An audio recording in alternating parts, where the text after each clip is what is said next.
Welcome, welcome, welcome. This is Black Westchester Presents the People Before Politics radio show every Sunday, 6 to 8 on In The Mix. Well, we're not on InTheMixRadio.com right now. We're on Facebook Live. Turn on my light a little bit. Maybe that's a little better. Yes, yes, yes. So today we're going to interview another one of the New York 17 congressional candidates. We've interviewed Mondeer Jones. We've interviewed Asha Castleberry Hernandez. We've interviewed Kathleen Parker. We've interviewed Evelyn Farkas. And today we have Adam Schleifer. I think I pronounced his name correctly. And we will be coming with, who else do we have? Allison Fine and David Buchwald, I think, are upcoming and scheduled already. At some point, my partner, Damon K. Jones, is going to join us. Real quick, we had a couple of big stories in the last couple of days. Shout out to Cynthia Turnquest Jones, wrote the story on the that condition that's affecting kids now. I don't know the name of it off the top of my head. I don't have it in front of me. I think it's also affiliated with associated with COVID. She wrote a big editorial on that, and it is now here in Westchester County. Mount Vernon, Jordan Hutchins was affected with it, and she wrote it talking about Jordan's case and everything. You can catch that on blackwestchester.com. And the other story we wrote, I think 2 students are suing the Mamaroneck school district for racism, and that's an interesting piece too. Those are the last 2 pieces we did. There was something else. Oh yes, Friday we had How to Police the Black Community, Part 2. Very, very good show. Very good show. David put together a panel. We will be doing Part 3 Friday, June 5th, I believe. But you can catch that on blackwestchester.com as well.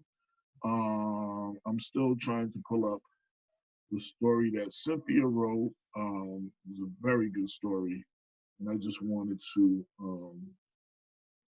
very important story. Yes. It's called Mommy, I Don't Feel Well, Multi-System Inflammatory Syndrome in Children, MIS-C. We have a couple of cases here in Westchester. Governor Cuomo talked about it at his briefing. We've had at least 2 deaths, and we have a case in Mount Vernon, a young man named Jordan Hutchins. Our prayers go out to his family. And like I said, you can read that on Black Westchester right now. And thank you for Cynthia for covering that story. It was definitely a very important story. So I'm not sure if Damon and Bob are coming on today, but I am going to bring on our guest. He should be popping in right now. Adam Schleifer. Did I say it right now? Schleifer? Schleifer. Okay, I was close. Close. All right. Don't worry, I've been called worse. It's okay. so have I. When we're in the studio, we normally do this in a studio in Yonkers. I have a keyboard on the side of me. I have sound effects. At this point, I'll be pushing the applause button, and you'd hear applause right now. I don't have one of those at my house, so just welcome to the show. Yes. So I would like to introduce. Let me say it again. So Schleifer, did I say it right this time? Yes.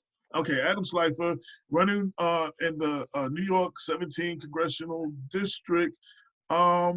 Real quick, so what inspired you, or what made you want to run in this race? It's a heated race. You had like almost a soccer team in the beginning, and now it's down to 8 candidates. You were one of the latter candidates to join the race. Were you? You weren't one of the first ones that I knew about. I think you came a little Probably later. was in the middle, I think. Right, because a couple of them came out before I knew I was that. probably around the middle. Yeah, a couple came out before I knew Neil Lowy was retiring. And then a couple of y'all came out after she made the announcement. I think you came out after she made the announcement. Yeah, one candidate sort of challenged her before she had decided whether she would seek re-election or quote unquote primaried her. And then Right. I think the rest announced, like 30 seconds after she announced she wasn't seeking re-election. A few others waited a little while. I spent a few weeks thinking about it after I learned she wasn't seeking re-election, and I did some soul searching and talked to some folks and tried to figure out if I could add value and really bring something to my hometown district. And once I talked to the folks I respected and got my wife's permission, I decided to enter the race. So I got going in November, and I think we officially announced right before Thanksgiving. So we underplay that, how important that is, getting the wife's permission. That's very important in making these kind of decisions. Yes. Yes. So I see that I wrote a couple of things down. I saw a quote by you that I thought was a great soundbite, but I wanted to get you to speak on it. To improve access, let's reward participation in and remove obstacles to democracy. I see that if elected, you would like to sponsor the Voting Rights Act 2020 to help protect voting rights and election integrity. Speak on that a little bit. Yeah, I wrote an interesting piece. I thought it was interesting, at least. I wrote a piece about trying to do two things: increase our participation in democracy, but also make it more fair so that, in the words of the great Dr. Martin Luther King Jr., folks have something for which to vote also, because he spoke about that in his famous I Have a Dream speech, that in the South at the time he said, people are denied the vote, and in the North, they don't know that they have anything for which to vote. And so today in 2020, we're 60 years after that almost, and we're still at a place in our country where people are unfortunately both denied the right to vote sometimes, and a lot of states, particularly in our South, still try to disincentivize and put obstacles in front of people and the right to vote, particularly people of color, particularly Black folks in the South. That's been hundreds of years that they've been doing that. And on the other hand, we also have on the other hand, a sense in which we don't participate enough. So what do I want to do? A few things. One, I want to abolish the Electoral College. I wrote an article about that in a law review when I was in law school 15 years ago. I think the Electoral College makes it so that nobody's vote matters in not only in New York and California, but even Texas, that only a few battleground states, their vote matters. So there's ways to do that. We could get a constitutional amendment, or we can have the states come together and enter into a contract. And they say, as long as a majority of us get together, we'll all send our votes to the winner of the national popular vote. And they can make a deal to do that. And it's called the National Popular Vote Plan. I believe it may be at npv.org or something like that. People can look it up. So that's a big priority of mine. Another one is, we have lower voter participation rates than in many other developed countries and even some undeveloped countries. So I think we should give every American $50, every American citizen, every voter, $50 to vote in a federal election. It's progressive. It's a way to incentivize more people to vote. It's a way to address the people who have hourly wages or they got to take on childcare or other things to get them to vote. And so it'll help compensate those who have a financial burden to vote. And it'll be like a progressive tax break for the working class folks. I mean, it means a lot more for the working class folks to get $50 than for the wealthiest. So in that sense, it's progressive. So I want to give everybody $50 in their pocket if they just show up and vote. Doesn't matter who they vote for. Now you said $50 or $50 tax credit, because I saw a $50 tax credit. Well, a tax credit would be the way to do it, so that if you do it, then when you file your taxes that year, basically you get the $50 back. Okay. And so that's a big priority of mine. And then the third thing is, at least every 4 years, we should have a national holiday for the presidential elections, I believe. That's another thing. And we should do more to encourage the states to have automatic voter registration. So when you go to get your driver's license, it's that much more easy for you to be registered to vote. So I think those things are important. Now, let me touch on one more thing on that, which is gerrymandering. In this country, we have too many places that are too bitter, too divided, too partisan, and too extreme. And one of the reasons is because take a guy like Eric Cantor, Republican, pretty extreme guy, right-wing guy. He got knocked off by a guy even more right-wing, an extremist in the Tea Party. His fear of that stuff and the fear of the classic representative in Congress, that if they're not extreme, they're going to lose because they're going to get primaried by someone more extreme in their party. That's because of the districts we draw and the way they're all distorted. And so if we could have Congress, it's not, people don't know this, but in Article 1, Section 4 of the Constitution, it gives Congress the power to draw election districts. And they don't do it. They let the states do it, but Congress has the power. So my view is we should have Congress drawing our districts, and we could tell people, even Republicans, we could say it's in your interest because you're running scared from the most extreme NRA gun nuts on the far, far right, and you're afraid you're going to lose if you stand up to be a moderate, thoughtful person. So it's in your interest, too, to draw these districts in a fair way. And the Supreme Court let us down this year because they said that they have no role in making our districts more fair and less distorted. So my view is Congress should just do it through its own legislation.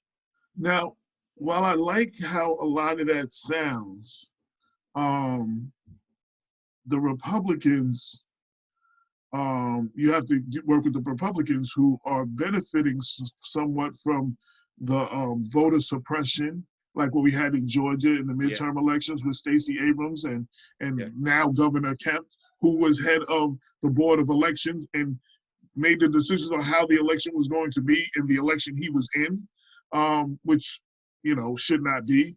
I was down there, I have family down there, I was visiting, did a lot of live videos and down there about that.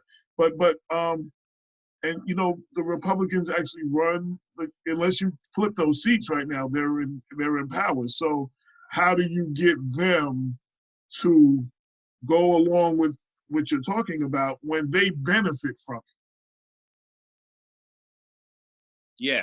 So 3 things. So let's start with the Electoral College. You tell folks in Texas, pretty red state, you benefit too. Because if you agree to get rid of the Electoral College, your votes in Texas matter. Right now, nobody pays attention to you in Alabama, in Texas, in Alaska, and all these safe red states because they know they got your vote in the Electoral College. So they have an incentive on that one to do what we can do because they want their votes to matter. And by the way, most years, the popular vote, it's like 49 to 51. So it's not clear that one party or the other always benefits that much. So that's 1. 2, when it comes to the gerrymandered districts, like I said, I think a lot of the Republicans in Congress who just want to keep their seats, they have an incentive to have less extremism so that they can be more reasonable and not be held hostage to their most extreme.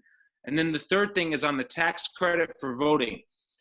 You know, the Republican Party says they love to lower taxes, right? But they don't say they love to suppress the vote. They don't admit that. If you say to them, hey, you want to be joining me and pass a law that says, let's give everybody $50 in their pocket in a form of a tax credit for voting, and they say no, well, then we know they have to admit out loud that they like suppressing the vote, and unfortunately in the South, often the black vote, more than they like reducing taxes. So I think it's important to at least put that to them and make them choose in a public way. You know, but right now, shaming them or getting them to do the right thing seems not to be working. And again, they benefit from a lower turnout when a lot of us do not show up. So to encourage a larger turnout is against their interests, really. Yeah, look, I mean, you can only do so much, but I think making them go on the record of turning down the $50 per person tax credit is a way of having them admit they're trying to get the lower turnout. It's something they don't admit. They usually say something like, we like turnout too, we're just afraid about fraud. So if we say, right, well, how about the $50 credit? If they say no to that, then you say, okay, what's wrong with that? I thought you want to reduce taxes. The other thing, let me say something about shaming. You brought up a good point. You know, we just had, 2 weeks ago, the horrible example of Ahmaud Arbery, right? Yes. And there's no reason why it should have taken a national shaming campaign, which is basically what it was, to get them to give a closer look and investigate that crime. And I'm a former federal prosecutor. I don't believe that all law enforcement is evil. In fact, I think most people in law enforcement, whether they're police officers, prosecutors, I think that most of those people are risking their lives to try to make us all safer. Let me be real clear on that. But that said, when I see something like that and I see that nothing's really getting done, and I called for, a grand jury investigation on that, and I was glad when they said they would look into it in Georgia. But it does make you wonder, why did it take the nation rising up and putting a spotlight with that video on that for them to get going on that? And so I do think, raising this to the public consciousness, that's important in certain places where people are kind of fixed in their ways, and those ways are often the wrong ways. I mean, our history has shown us that is one effective way to get people to move. If they didn't have the uprising in Ferguson, Eric Holder, the feds would never have come in and investigated and at least looked at the situation. It would have, and that goes on and on through a lot of these cases. A lot of these cases where you don't have that, there's, well, even in Ferguson, there was no justice. But you don't have justice and you don't have nobody looking at it. The grand jury does not indict, which they can indict a ham sandwich they always brag about, but they do not indict. They find no way to indict none of these situations. And, you have to understand, in our community, when you keep seeing that over and over and over, you kind of lose all hope for that the government is ever going to do what's the right thing to do in their interest. Yeah, I mean, that trust deficit is important. And look, I've seen it. Probably my most influential colleague in the U.S. Attorney's Office, the head of the criminal division, was and sort of one of my personal professional heroes, is a man named Lawrence Middleton, born in the South, in what was probably still the pretty racist South. And he went into the JAG Corps and he thought he was going to do defense work, and he became a federal prosecutor. And he probably, I won't put words in his mouth, so I won't explain why he did it, but he found himself being a federal prosecutor as a young black man from the South. This was in Los Angeles, and he prosecuted the folks the two police officers who beat up Rodney King. And he was my mentor, and he did a lot for me in my career early on. He did everything for me, and he was my sort of most important professional influence there. And I think it was really inspiring for me to watch him. And he oversaw the unit, by the way, that also ended up convicting the sheriff of Los Angeles County and I saw Lawrence Middleton, who was a black man running our criminal division, fighting for justice, including when it was police corruption or official corruption and brutality. And I think that matters. And I think one of the ways we can improve and heal and ensure and restore faith is to have a diverse set of law enforcement officers and prosecutors and judges, so that it's people understand that you get a fair shake, and that it's not your wealth, it's not your religion, and it's not your color in that way. I do want to go to the former assistant U.S. attorney part, but before that, I wanted to go back to the voting thing. I read that, that's what you would like to do if elected, but you still want to continue your mission to end electoral college and sensify states to expand. Expand the absentee ballot and early voting during Corona. Yeah. And make the election day a federal holiday. So you want to speak a little bit more about that, especially the COVID part. No, I mean, I support what Governor Cuomo's and the legislature in New York has been doing to liberalize the absentee ballot process. Right now, as folks should know this, you can apply, you're going to get in the mail, or you could do it online, but you should get in the mail a postcard type thing, a mailer, which is pre-stamped. You don't have to spend any money. You put it back in the mail, applying for a ballot, and you fill in the box that says health reasons, and then you get a ballot in the mail. And so this year, we won't have that mess like we had in Wisconsin, where everybody's lining up around the block 5 times. No, you can vote from home this year by mail, and there's early voting too. So if you want to go in person, which is still open, and hopefully within a month from now it'll be healthier and more safe, because we're getting on the other side of this thing. Hopefully you can go, but you don't only have to go on June 23rd. Early voting will mean you can go in the days beforehand, in those few days before the election itself. So you either have to send in your ballot on June 22nd, or you can vote in the days going up to June 23rd and June 23rd. And I support that, because we shouldn't have to have people choosing between their health and participation in democracy. And I'm glad that New York's leading the way on that. Now, piggybacking off what you just said, with everybody talking about reopening. Yeah. And I just read an email from the Greenberg superintendent. He's getting a lot of calls that people are not, they're not obeying the social distancing and the walking trails and everything. They even suggested maybe making a certain time in the morning just for the seniors and the elderly so they can be safe. But I used that, I just read that about an hour ago. How do you feel about this whole thing? Because the whole reopening and with people not observing the social distancing and a further spread, a further outbreak. Yeah, we're balancing a lot of tough risks here. And, the governor's done a great job. I'm proud to have worked for him. I'm proud that we have a leader here who understands that things can change and that we don't have all the answers, but we just got to follow the latest facts as we have them. Let science do the talking, not our ideologies. Not being afraid to ask the tough questions and then just react. And I think you saw with the president, he was told about the risks. He fired the people responsible early on for investigating this. And then they said, you got to start testing. And he said, why do I want to test? If I test, I could get a bad answer, which is nuts. And then later he starts saying stuff like, you know how I know testing doesn't work? Because somebody tested negative last week. Now they tested positive. I mean, it's like he doesn't understand that, maybe they just got the disease in the last week. So when you see that kind of nonsense out of Washington, and then you see what we have in New York, it makes you grateful. And it makes you grateful we have a federal system where we have a governor and not just the president, one for the whole country. And so, look, the governor's doing this in phases. We have a plan. You have to hit all the benchmarks, and then you slowly open, through the phases. And so we're going to start this process. We're going to do our best. We got to make sure we can get our economy going while staying safe. These are tough things to balance. My hope is we continue to buy time and do it really carefully. We stay careful, because I don't know if you've done this, but I've gone to a family member's house where you stand kind of like across the way and you're like 10 feet away, and it's easy to start to forget. You got to keep reminding yourself, don't go over and give somebody a hug that you're used to seeing. Right.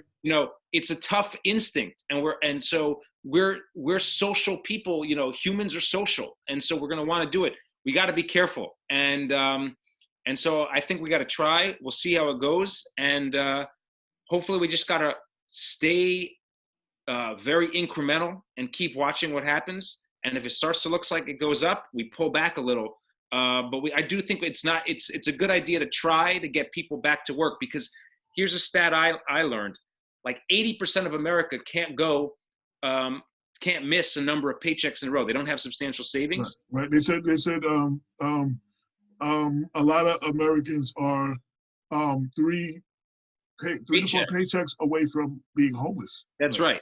Right. So if you got 3 paychecks, we've missed 3 paychecks. Now we've done some stimulus, but at some point it is important to get the economy moving and to ensure that, because if people run out of cash, 70% of our whole economy is consumer driven by American consumers. So you can imagine how bad it would be. So look, we're going to give it a shot. We're going to be careful, and we'll see how it goes. I'm almost more concerned, honestly, for the rest of the country, because we have the arrogance of ignorance in a lot of places. In rural America, we see now people don't believe, and there's this ideology thing. People act like Republicans are against face masks and Democrats are in favor of face masks itself. That's nonsense. Coronavirus isn't a Democrat. It isn't a Republican, right? It doesn't know boundaries. It doesn't know parties. So my concern is almost more for the places in this country that we consider very deep red, that believe this is all some kind of liberal conspiracy. I'm worried that the boomerang is going to hit them really hard. By the way, they think that it's like there's some moral failing, that's why we got corona harder in New York. Like the Mitch McConnells kind of think like we did something wrong to get this. The answer is we got more of it because in New York City, you got density like this. And next door in New Jersey is the most population dense state in America. So the reason why we have more corona is because we got people living closer to one another. Right. The city I live in Mount Vernon, is one of the most dense populated cities in New York State. We have actually a question from the audience, from a listener. He asks, what kind of legislation would you sponsor that would strengthen and expand laws and the definition of hate crimes? So this is an interesting question, because there is a great law that people don't know about that I called for to be enforced, and it was, thankfully. They filed charges. Up in Muncie and Rockland, in a Hasidic community, a man who seems to be somewhat mentally disturbed did an act of domestic terrorism and anti-Semitism, and he attacked them with a machete. And by the way, what's sad about that is I had to even be thankful when it happened. Thank God he didn't have a gun. But somebody died who took a machete into the brain. Eventually he died. And what I pointed out then, okay, is that there is an existing law, the Matthew Shepard, and I think it's Thomas Byrd. I can't remember Byrd's first name, but the Matthew Shepard and Byrd Hate Crime Prevention Act, James Byrd maybe. And let me tell you about that law. It is a law that was passed to address hate crime and hate and violence against people on account of their color or race or ethnicity or sex or sexual identity. And it protects, it protects an Orthodox Jew celebrating Hanukkah, just like it protects Matthew Shepard, a young gay man who was murdered for being gay, just like it protects Mr. Byrd, who was dragged through the streets and tortured and murdered for being a black man, I believe, in the South. And so there is a law out there, and it's important that we use it and enforce it. And what's beautiful to me about it is it kind of can unite us all together because it stands up for hate against every kind of, in all of its forms. And so that's one thing. And, so I think we need to use the laws we have, including that, and then look at whether we need more at other levels of government. But we do have a great hate crime act at the federal level, and I was calling for its use in that case, and I think we should use it more often. The person who asked is from Greenberg. In the Greenberg community, White Plains Greenberg community, about 7-8 years ago was the Kenneth Chamberlain situation. African-American male, retired veteran from the military, from the Marines, retired from the Westchester Department of Corrections.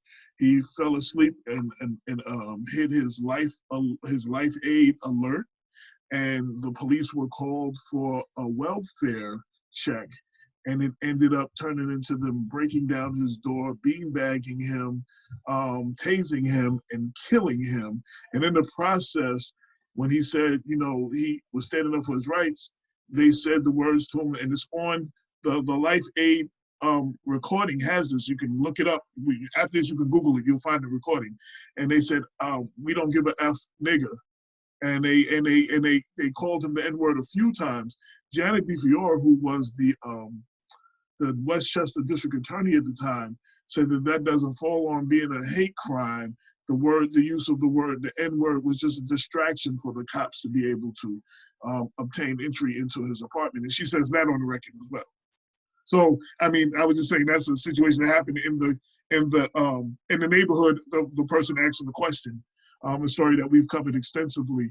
I'm very proud of my colleagues that I worked with in the U.S. Attorney's Office who took on cases of police brutality like that, because first step is we have to all trust that our police officers will obey the law before they will enforce it. And so it sounds like that was not an example of that, obviously. No. Also, I see, and I brought that up because I see that on your site, one of the things you talk about is fighting for social justice. So we want to speak on that briefly, real quick. Yeah, I mean, it goes back to a few things. I was influenced by this, by my family. My grandfather and grandmother were enslaved in Europe during the Holocaust. They were forced to make weapons in a Nazi weapons factory. My grandpa was a hero because he sabotaged those weapons he was supposed to be making. But his entire family was murdered. His mother, father, sister, brother, grandparents. And my grandmother lost every single one of her siblings, all 6 of them except one. So my grandparents came here having all of their family members murdered for being who they were as Jews in Europe, having been enslaved, having only a 7th grade education and couldn't speak English. And they came here in 1947 with that experience. I didn't get to meet my grandmother, she died, but I grew up with my grandfather, who was my best friend and first friend and babysitter, because my mom was in law school when she had me. So she would drop me off on the way to St. John's at his house in Queens, and then go to class, and then pick me up on the way home. And so I learned from him at an early age, social justice, because I learned from him the consequences of hate and discrimination and what he went through, and how also he had love in his heart and wasn't bitter from the experience as much as it hurt him to remember, what he went through. And the same thing with my brother, who's special needs. And, I watched my mom struggle with my brother, who I grew up close to. We shared a bedroom for a number of years when he was born. He has a tougher road in life than I have. And what I watched my mom do is use her legal training to stand up for him and advocate for him and get him the BOCES programming and the other stuff he needed in school. We both graduated public school, even though my brother, with all his disabilities and special needs, he was able to get the support he needed, graduate from public high school in his own way. But my mom learned from that, and I watched her when I was a teenager and in college take what she learned advocating for my brother and join something called Student Advocacy, which is an organization that I think is in Elmsford and focuses on the Yonkers School District, Mount Vernon School District, in Elmsford in the schools, and advocates for kids so that they get the resources they need. And if there's like a fight or a problem and they're going to get expelled or suspended, she did free legal work to help them and prevent them from getting kicked out of school. And so I watched what she did, and that's been an early influence on me my whole life. And what I did for that, to further that myself, is, for example, when I went to work for Governor Cuomo as a consumer protection regulator, I don't know if you remember this. Remember those commercials with Montel Williams for payday loans? Yes. So those are very popular commercials because he's a smooth guy, and they chose him because he was a veteran and because he had high trust scores with veterans and also people of color. And those were terrible products because you advertise for them, basically, hey, you got a problem, your boiler broke, your transmission broke, you want to go take a cruise with your friend, go to moneymutual.com, no questions asked, you get $2,000 right away.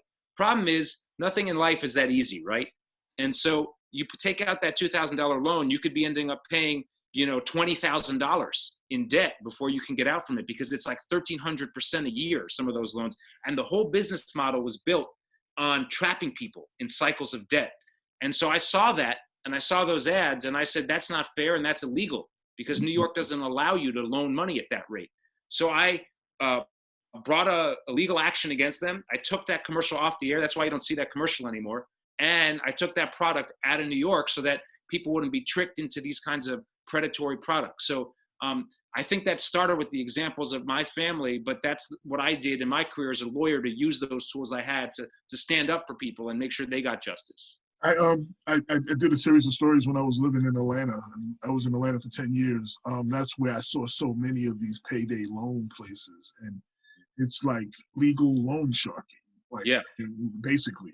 But I did. I spoke on it just before I brought you in. I ran a story in the last 24, 48 hours on Westchester students filing a civil rights lawsuit against Mamaroneck School District for failing to address egregious racial harassment. And as an extensive, it's two siblings, and one of them started as early as second grade, and it's just a length of stuff that they did. And I think it's a shame that children have to file a civil rights lawsuit against a school district in 2020. And since you were talking about that, I'm not sure if you're familiar with that, but I'd like you to read up on that. I'll take a look. It's definitely on Black Westchester. Now, one question, you were talking about parents, and I did read your mother was an advocate, but I was reading a Lohud article, and I would like to ask the same question they did. Your father being the founder of a pharmaceutical company, yeah. I repeat and ask the same question that Lohud asked in their interview. How will you tackle the influence of the pharmaceutical companies being the son of owner of a pharmaceutical company? Yeah, so my dad founded a company called Regeneron, which for 25 years was unprofitable.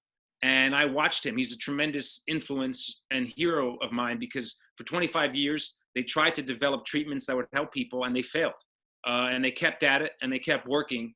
And in 2011, I believe, they developed their first big helpful treatment, which cured blindness. And so when I was 30 years old, I watched finally my dad, who had been working for 25 years, finally had success. He had a lot of failures along the way when I was a kid. And when I watched him succeed, I was very proud of him. Since then, they've cured forms of asthma, eczema, and Ebola. And now they're working on the cure for coronavirus. So I'm very proud of the work that all the great people do. They employ like 5,000 or 6,000 people in this district in Tarrytown. in the town of Greenburgh. And so let me just say right away, because, there's a lot of different kinds of pharmaceutical companies, quote unquote, what they're doing there is they're saving lives and improving lives. And I'm proud of the work that all the scientists are doing there to use science to make the world better. And by the way, they sponsor a science talent program for high school kids so that high school kids can learn science and STEM and go in those careers. So I'm proud of them. So now to answer your question, right. That's what they do. I'm independent of them. I don't work for them. I'm not an employee of theirs. But I do believe that we need to do better when it comes to making quality, affordable healthcare for everyone. So my plan, which is up on my website, is at least as aggressive as others in the race in terms of capping prescription drug prices so that nobody has out-of-pocket costs, that healthcare companies should cover the costs, and up to a certain point, somebody could have a copay, but you can't go broke getting a drug you need. And then ensuring that we don't have people doing what like that Martin Shkreli guy did. I know you have a hip-hop background on some level, so the Wu-Tang, the guy who bought that Wu-Tang record, right? Yes. That guy deserved to go to jail. That guy was a bad dude who basically just cornered a market on some old technology. He didn't develop something new. He didn't invent anything. He just bought up the supply of some old antibiotics, other stuff, and then sold it for a rip-off price. We have to crack down on people like that. I'm the first person to say that. And I think there's a lot of abuse that needs to be taken on with whether it's insulin for diabetics, it's EpiPens for kids allergic to different things. We need to make sure people who aren't inventing stuff aren't able to corner a market and monopolize it and rip people off. So you'll see on my website, we've got a healthcare platform there. And I believe that hopefully if we have a strong public option, my hope is over the next years, we'll be able to outcompete insurance plans and make them obsolete. And so that we have public insurance. That's my hope. One person responded to that. They said Regeneron. I think is that I pronounce it right? Regeneron came under fire for charging $14,600 for a cholesterol drug prevalent. Even when the cost sharing under Medicaid Part D, seniors were still responsible for $1,800 in annual out-of-pocket costs. And then he sends a link to an article. So I just wonder, that was one comment from what you just said. I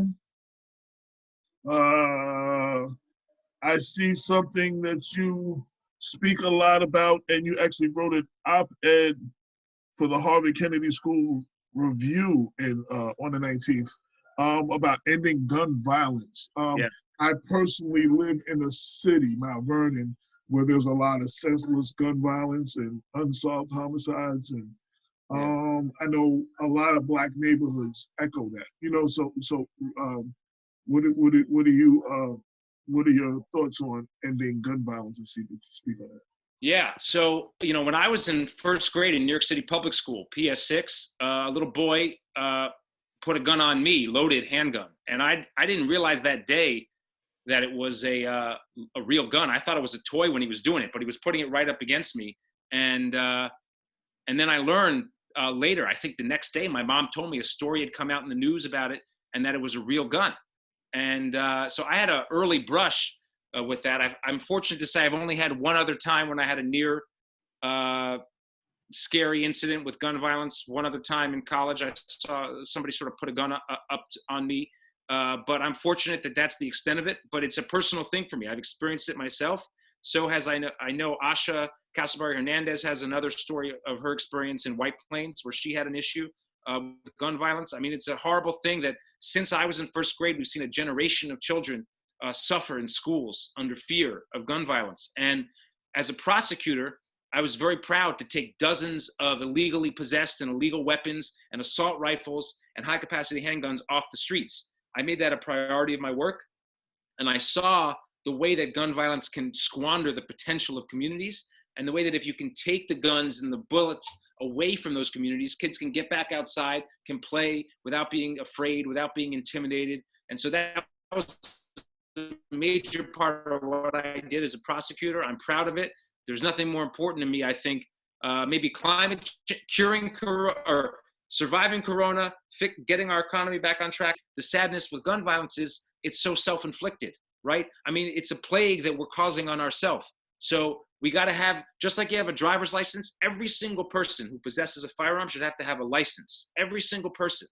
And then what we need is a ban on things like assault rifles. This isn't a war zone. We live in a domestic civil society. We shouldn't have weapons of war on our streets. And then we need red flag laws. So if you're going through a mental crisis, there's domestic violence problems, any of that stuff, you're not allowed to possess your gun until that constraint item. And so that's a huge priority for me, and we need to continue to work on it. And my hope is when we deal with some of that gerrymandering stuff and we have less extreme Republicans, they'll have a little bit more courage to stop holding out on that. Shout out to Asha Castleberry Hernandez. I see that she had tweeted that the loss of her grandfather yesterday, I believe her grandfather, and on top of her grandfather's son had died before that, and she was just dealing with that. So I just want to offer my condolences and my prayers to that family as well. Since you had mentioned her name, reminded me, I wanted to publicly do that for Black Westchester. Yeah, and our thoughts are with her. We sent word to her of condolences earlier today as well. I actually did see that on Twitter. I saw that you tweeted her back too. And by the way, that's something I want to talk about. Can I just mention, it's a shame, but it's the truth that the Black community and the communities of color are suffering mortality rates that are like almost double other communities when it comes to coronavirus. And our Surgeon General's pointed that out, and others have pointed that out. And it's an issue, it's a problem. And what it really shows is with making access to preventative care and healthcare coverage, we need to close that 8.5% that isn't covered. We need to get them covered. We need preventative care, and we need to do better by our least well off and our communities of color so that they don't have the other health risks that make them more at risk when something like this comes around. Another aspect of that is nutrition, right? I mean, we need more of those Whole Foods 365s and other good, healthy options in all neighborhoods, not just in the wealthiest neighborhoods and the least diverse neighborhoods, so that you can get quality, affordable, healthy food, which is a huge part of course, preventative medicine and health. So we need to all do better at that. And unfortunately, the results we're seeing now show we still have a long way to go. My partner, Damon Jones, that we started this 6 years ago, actually. He just started plant-based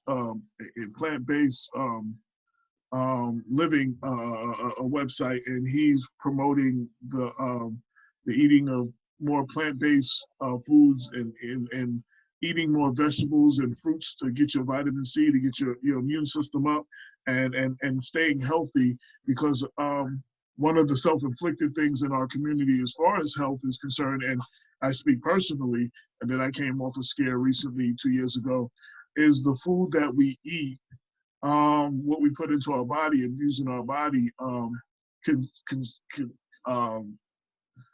has a lot to do with the health issues in our community. And there is a food deserts and a lack of healthy food in the area for you to go to get, and a wealth of the McDonald's and Popeyes and Church's Chicken type things.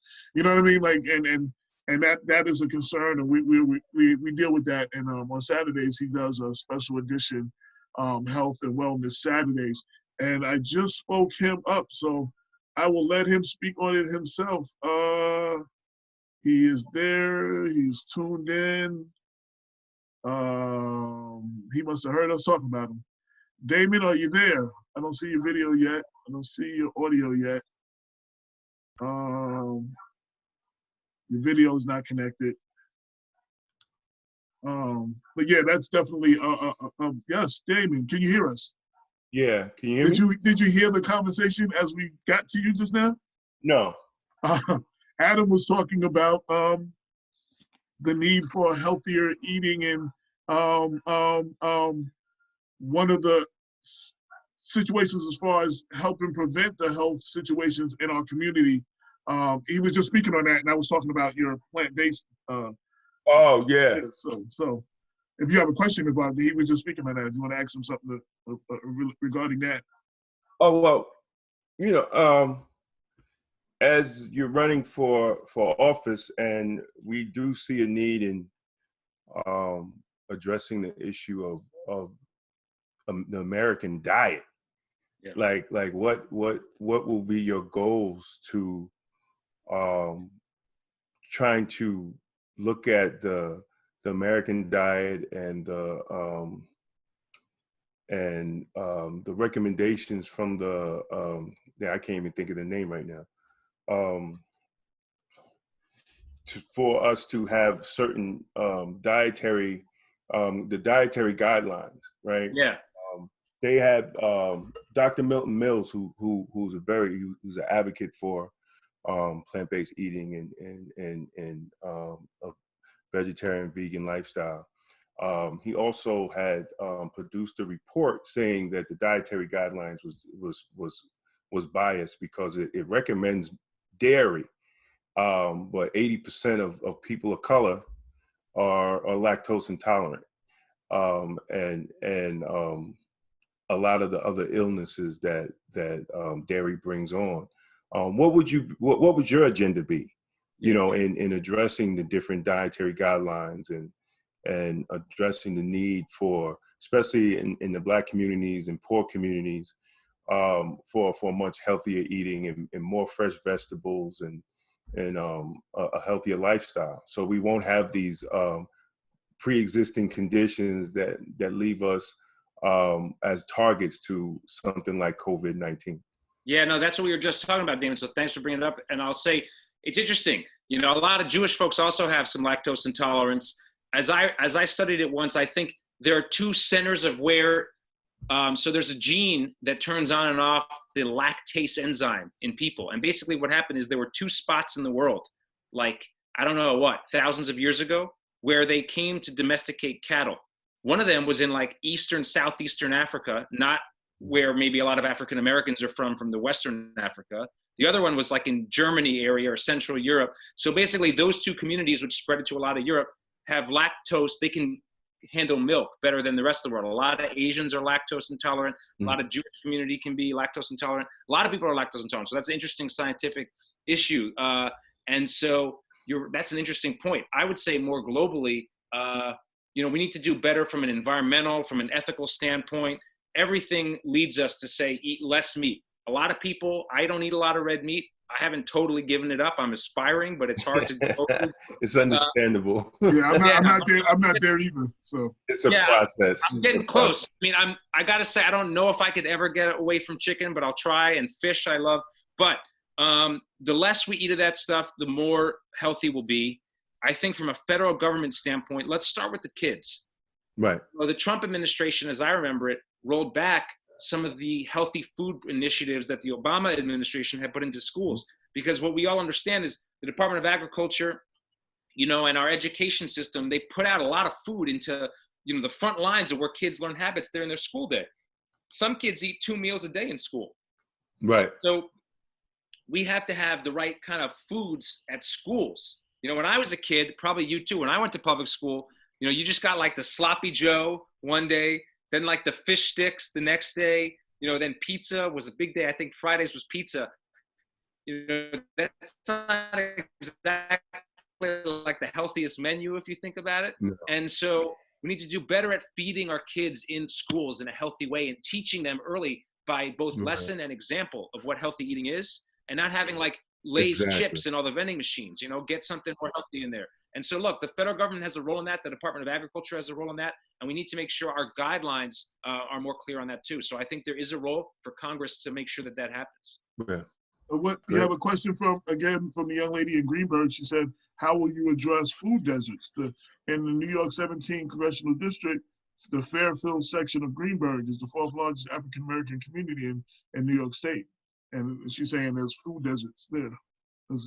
Yeah, so that's a problem. It's mostly, I think, probably more of a local problem in terms of like getting the actual stores in that area from a federal perspective. That reaches down pretty micro to that level. But I do think it's a good, important goal to have. And I have to think more about how the federal government's policy can help incentivize.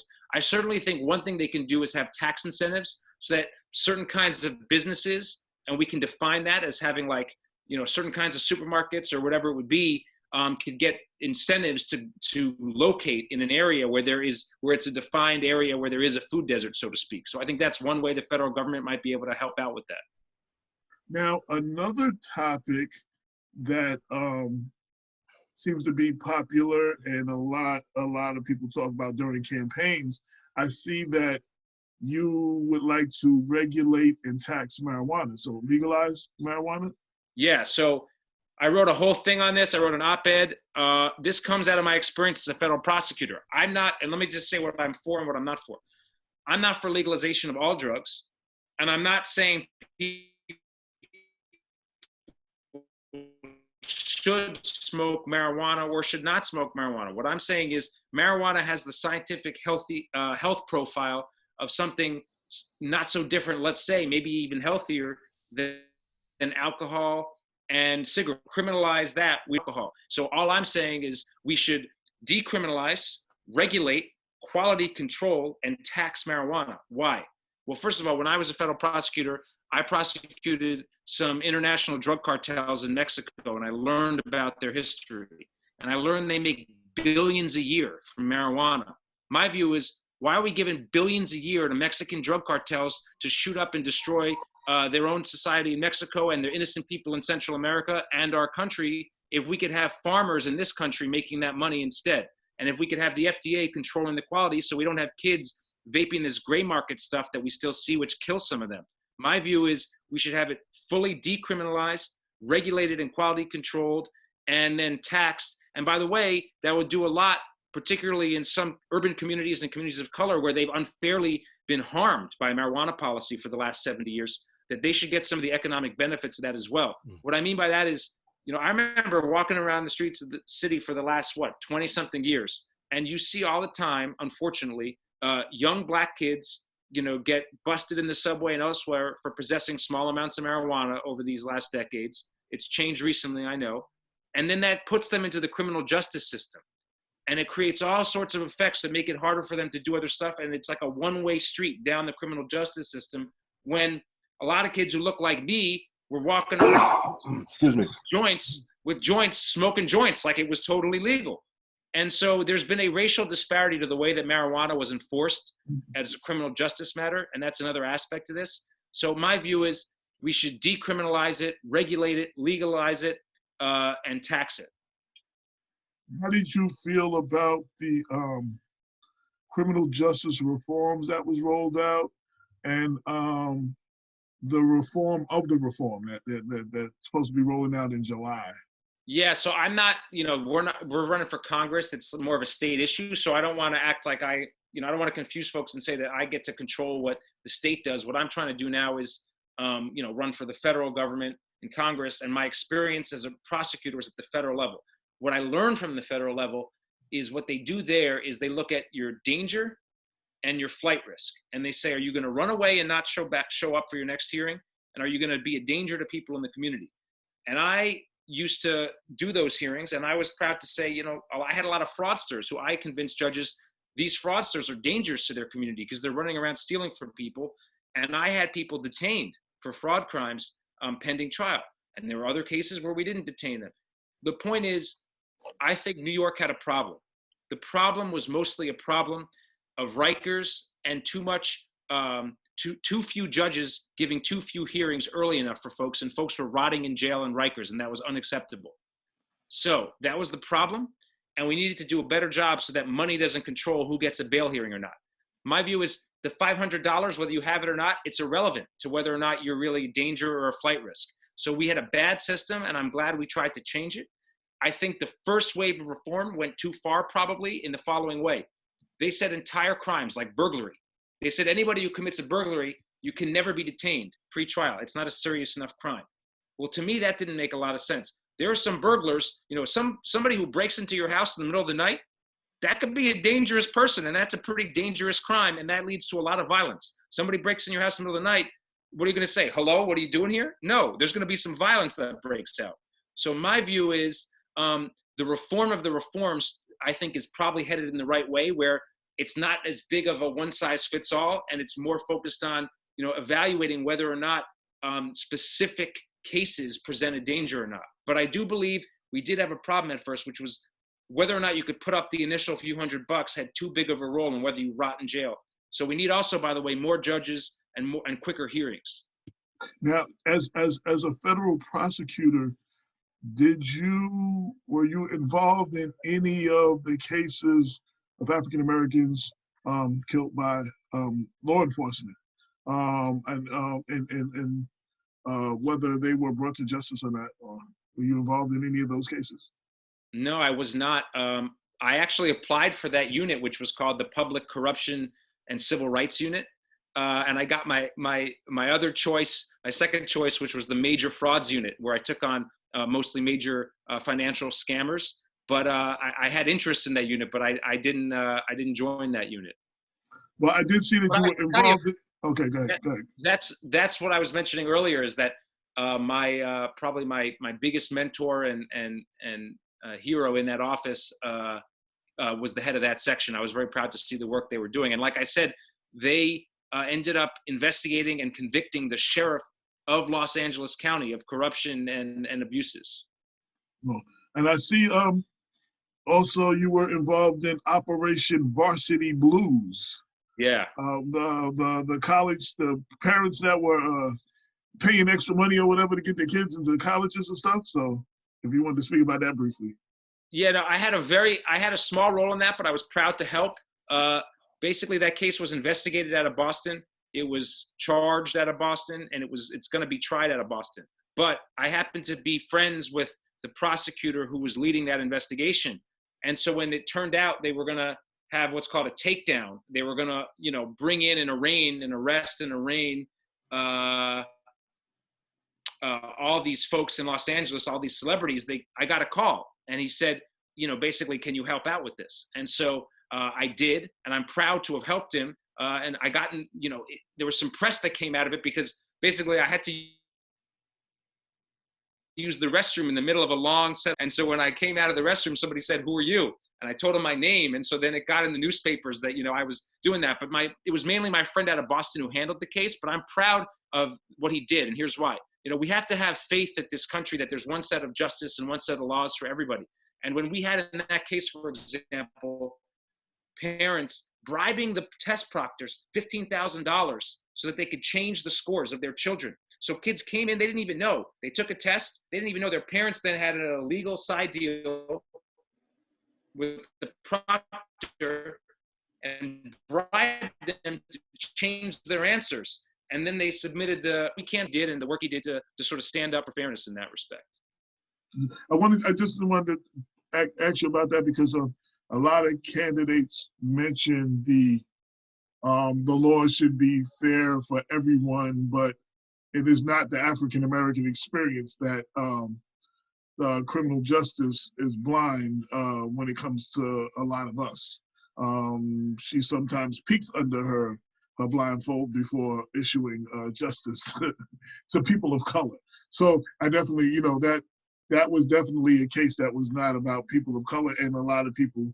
I wanted to give you an opportunity to speak on that. That's one of the reasons why that case I think was important, because it was about the most privileged, the wealthiest, the most powerful, thinking that they could kind of bend the law and that the law didn't apply to them. And so I was proud that they sent the message that, there is, one United States criminal code, and it applies even if you're a famous celebrity. And so I think that was important to see. And by the way, that's why I was proud to work on major financial frauds, because, there's this attitude that some people mistakenly have that we should be easier on the person who, rips off his friends and relatives. And in my case, I took on folks who I charged 2 Israeli brothers who were tricking members of their own synagogue into basically a Madoff type of scam. They would recruit them at synagogue and then rip them off. I charged a man who ripped off the elderly members of his church and stole $13 million or $11 or $12 million from his own church. And so I was very proud to work on that stuff because, again, there's this misconception that, we should only be hard on folks that are doing drug crimes or gang crimes. And we should. Sometimes you need to protect communities. And people of color, by the way, they deserve also to live in communities that are free of gang violence and free of major drug dealing. So it's important to do those cases. but I was very proud to also work with a different profile, so to speak, where, you know, we can say justice applies to everybody. And I was aggressive in charging and pursuing real sentences for folks who were doing those kinds of frauds. When we were talking about COVID and prevention, preventative health and all that, and people having access to health care, I see in the comment section there's a lot of talk between your campaign and Mondare's campaign, and some questions and some people that are listening wondering if you are for Medicare for all, the public option. Where do you stand as far as all that is concerned? I see people speaking for you. I'd rather you speak for yourself. It's funny you mentioned Mondare. Mondare was for Medicare for all. Then he came out and said he wasn't for it anymore. Then he said he was for it again. I don't know if COVID changed his mind or he got some poll that told him to change his mind, but I'll tell you what my view has been from the beginning, which is we should have a public option that competes with health insurance plan so that people can choose it if they want, and it also covers the 8.5% that doesn't have coverage now. I'm not in favor, and by the way, I think most folks in the race share this view. I'm not in favor of forcing everybody off their existing private plans now. Why? Because in unions and all these things, they made deals with their employers and their unions for decades that they planned for, and they want their private care, and I'm not going to take it away from them. My hope is you can get onto the Medicare for those who want it, a public option, right? And then you can sign up and hopefully it will work. And my hope is it outcompetes private insurance. I hope in 10 years we got single payer. I'm just not going to force everybody, every teacher, every union member off their plan that they have right now. And by the way, the district doesn't want it. Well, how would they do that when these are binding obligations between the unions and the municipalities? Yeah, I'll tell you how. So it's a great question. So right now, unions fight for these good healthcare plans that they want, right? Right. My hope is that here's the problem I have with private health insurance and why I'd like to see it go away eventually. The way private health insurance companies make money is they take in trillions in premiums, like any insurance company. And then they make their shareholders happy when they pay out less money than they take in. Mm-hmm. So their job is to take in money and pay out less. And the difference is the profits that the shareholders get. And my hope is that over time, if we have a good public option that does its job the right way and doesn't cause all of us, we all had that experience, you go get some procedure, then you go back to your insurance company and they deny it. And then you go back to your doctor and they say, go back to them. And it's like you're going back and forth, running yourself ragged. And my point is, I'd like to get to a point where the public option is so much more pleasant and efficient and helpful to the average customer and hospital and healthcare provider that the unions, the next round of collective bargaining, don't ask for that health insurance anymore. They say, you know what, company? You know what, public school system? Don't give us that private plan anymore. We're going to go into the public option. Instead, give us higher wages, and you won't have to pay for the health insurance. That's my hope. So my hope is the public option will be so much better that the unions won't ask for that anymore, and then they'll just get higher wages instead. But let's see what happens. But what I'm not going to do is pull the rug out from under them tomorrow. And so if that's what Mondare wants, that's up to him. What for people, just for our audience, people just hearing and seeing you for the first time, how can they contact you? Website, social media, maybe you want to volunteer or donate or whatever. How do they get in touch with you? Yeah, let me just check my own Twitter name real fast. my thank God Twitter's not real life. My website is adamschleifer.com. So ADAM, S like Sam, CHLEI, F like Frank, ER.com. And then my Twitter is at Adam Schleifer New York, Schleifer New York, or Adam Schleifer New York. And we have, I think, the same on Facebook. So we're on all of the platforms, and we encourage folks to come. And you'll see on our website we have a bunch of policy statements and all sorts of other information about how folks can engage if they want to. And I hope folks will do so, because that's what this is all about. The other thing I encourage folks to do is watch some of the debates. They're free to participate in for the candidates. They're free for folks to watch. They're free to look up on YouTube and Facebook Live and Facebook after they're done. And it's a great way to engage if folks have the time. Another thing I saw that I didn't get a chance to ask you, supporting educators. I guess during this time of COVID, when people have to teach at home and stuff, we're starting to really see how important our educators are. Yeah. So supporting educators on National Teachers Day, what's that about? I'm not trying to understand the question specifically. You have on your website, one of your items is supporting educators on National Teachers Day. Yeah, so that sounds good to me. I think we need to treasure our educators, and we realize, by the way, they're teaching people as they're caring for their own kids. They're teaching the rest of our kids at the same time. So they're like doing double duty right now. I think generally my view is we need to have a strong public education system as the backbone of this country. I graduated from great public schools, first the PS system in New York, and then in Westchester, and so I had the benefit of a great public education, and I think we need to support our public education system and have federal support so that every student in this country has an adequate access to good public education. Damon, any questions as we begin to start wrapping up? No, I'm good. I'm good. I want to thank you for coming on the show. I appreciate it. Can you hear me? Yeah, thank you. Oh, okay. I wasn't sure if I was thank muted you or very not. much. No, I want to thank you for coming on the show. Is there anything we didn't ask you that you would like to briefly address or get out that is your platform or anything like that in closing? Yeah, maybe one thing we didn't talk much about, and it's easy to lose sight of because we have coronavirus right now. I do want to say this. A big priority of mine that we haven't covered today, maybe I'll come back another time, is environmental justice and climate change. And I believe that once we get over this coronavirus threat, we have to understand that just as many people are going to suffer and more will die from climate change if all of our cities start flooding and all of our property along the coastlines becomes worthless, and the bigger storms like Hurricane Sandy come back, time and again.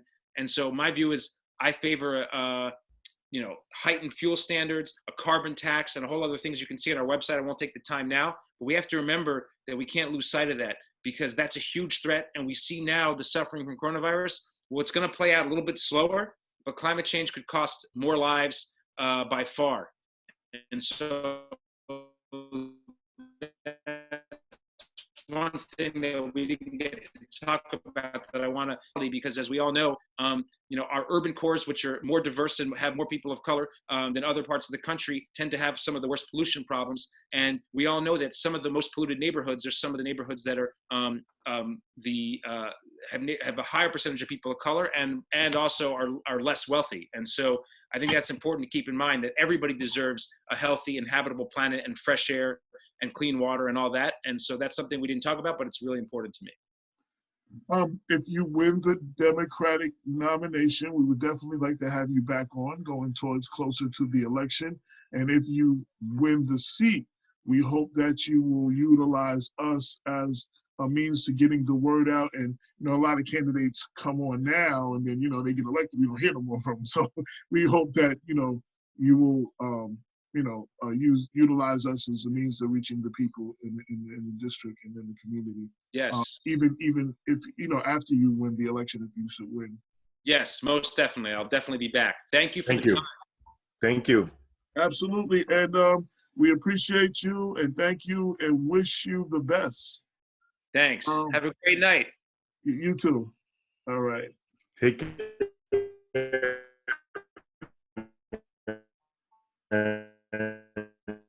Okay, and now we that was the latest latest New York 17 congressional candidate Adam Schleifer. I think I finally said his name right because I messed it up like 3 times. And hopefully along with the other interviews that we did and the ones that we have coming up, it will help you make more informed decisions when it comes time to making your ballot, because we got to stop just voting from emotions and just voting because people tell you to vote for somebody or voting row A all the way. We have to make better choices at the ballot box. And that's why we take the time to do these interviews. I know somebody's like, oh, why do you have all these politicians on? So you can get to know who they are and hopefully know more about them before you vote for them. And that's what we try to bring. You know, just before the primary, I'm going to, on Black Westchester, I'm going to put all of their interviews in this race on one page. So if you want to, you can have one last look at all the candidates and what they had to say when they came on our show before you place your ballot. So what's up, Damon? Welcome to a couple of people tuned in. Sharman Evans, the sister in law enforcement from Cleveland, she's tuned in. Catherine McCartan, Chris Scribner, Terrence Rock, Zach Fish, I'm not sure if I pronounced it right. Who else? There's a lot of other people in here. Louise Cherico, she asked some good questions. Alex Harrison. Can you, AJ, can you turn on the screen sharing? Screen sharing. Screen sharing. Multiple participants can share simultaneously. Yes. Okay. So I guess that means now you can share. Yeah. Okay. Mike Morey, and a bunch of others, everybody who's tuned in, and I apologize, you know, within an hour, it's hard to get everything into an hour, so I didn't get to everybody's questions. I hope I tried to summarize some of the questions that was being asked. I guess we're looking at your screen now, on my screen. Man, you got a lot of stuff. Oh, yeah, no, you got a lot of stuff on your desktop, man. That's not what I want. All right, it doesn't do what I thought it was going to do. Oh, okay, yeah. So you have a lot of stuff on your desktop. Oh, maybe hold on. Oh, wait, let me put it back. Okay, I just took it off. Okay, go ahead. All right, maybe it'll work this time. I don't know how it's going to work. Oh, that's what was on your screen. That's what your screen sharing shows us what's on your screen. Yeah, hold on a second. So yeah, this is So let me know when you're ready, man. I wanted to play Biden. Okay, you ready? So let me know when you're ready. Yeah. Put the screen sharing thing. Okay, it's back. It's back. All right. Oh, there we go. So tell everybody what you're ready to play before you... So I'm getting ready to play this piece about Biden. He came under a little fire. This is from the Telegraph. This is what I found.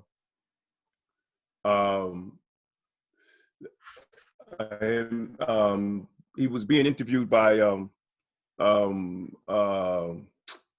Charlemagne the God, and he said that if Black people vote for Donald Trump, they ain't Black.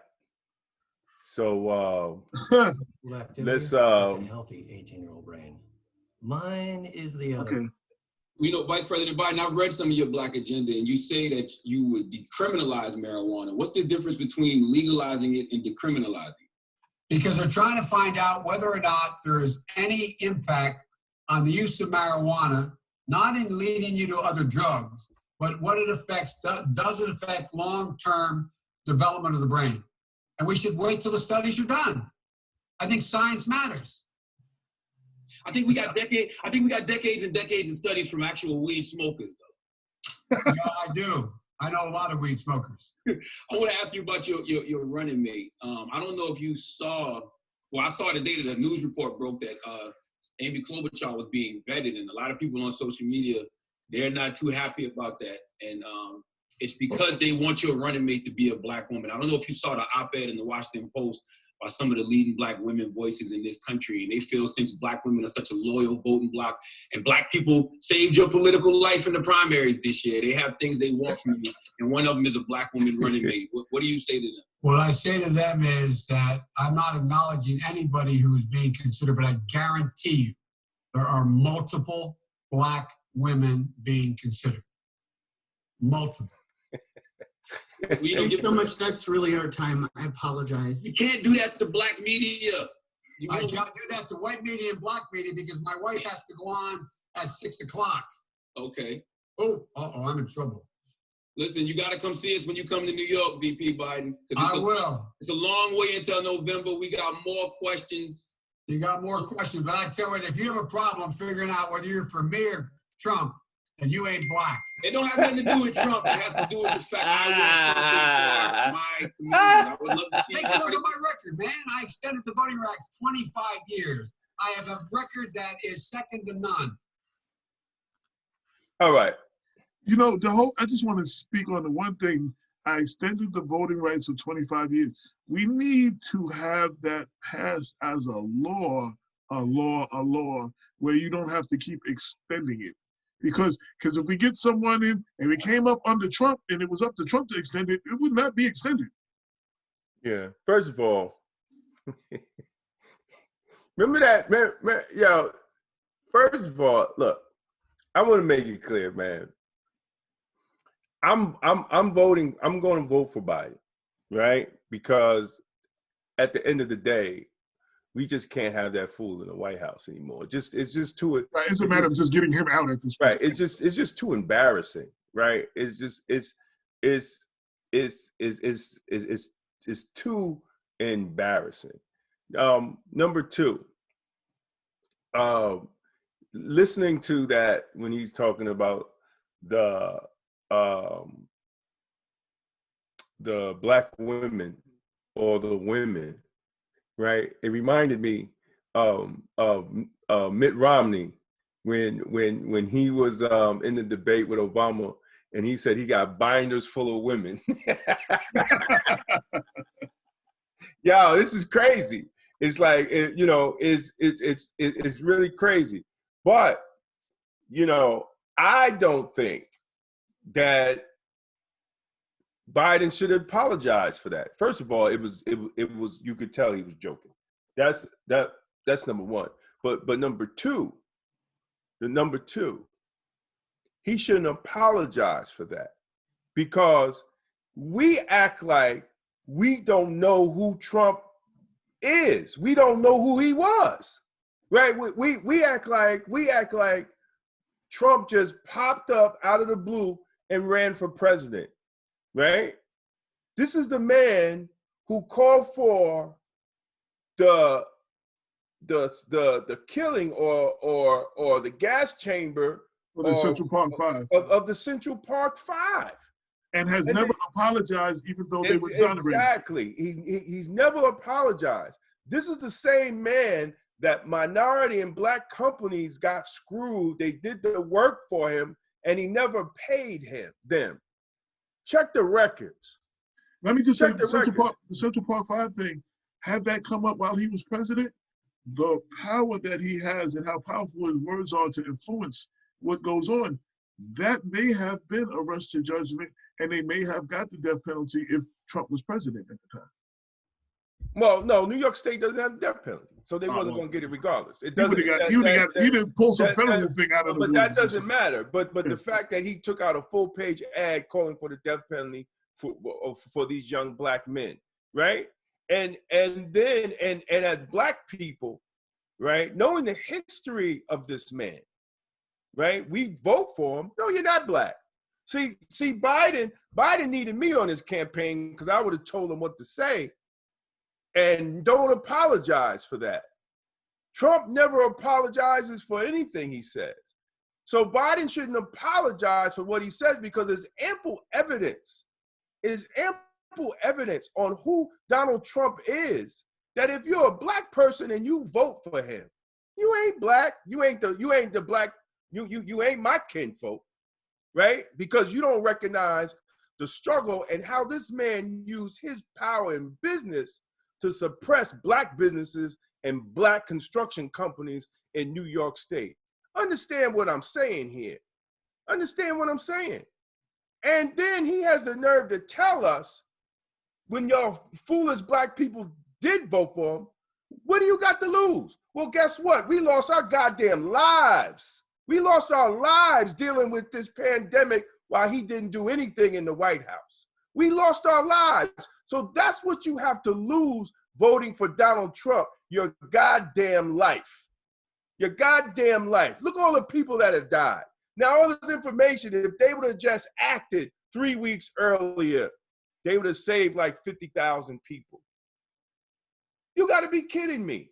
So I'm saying, I don't know about all these other Negroes out here talking about Biden should apologize. Bump that, miss me with that. Biden, you should stand your ground and tell black folks, you vote for this crazy orange man in the White House. No, you're not black. No, you threw all your struggle away. See, then we'll deal with the Democratic Party on our issues as black people and respecting our vote.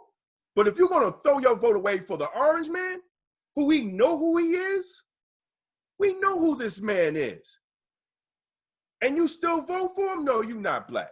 You're not black. Biden should have never apologized. And all you uppity Negroes on MSNBC and CNN and all that. And you know what?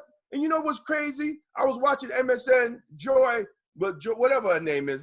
Joy, whatever her name is. Right? She had all these Negroes up on that show talking about Biden should apologize. The one white man that was on it was like, well, Trump don't treat people right. Like what self-respecting black person would vote for Trump? Though the white man, the only one that said that Biden was correct. We listen, man, we got this thing twisted. And let me tell you. Oh, they still going back and forth about Adam. I don't even know. Right. I was looking. They go back because it's a couple of the campaigns, and the campaigns themselves are going against each other. That's why I asked him to address the comment himself, because they were going back and forth. Talking about COVID, I did say it before. Now let me say it again. Black Westchester extends our condolences to Asha Castleberry Hernandez.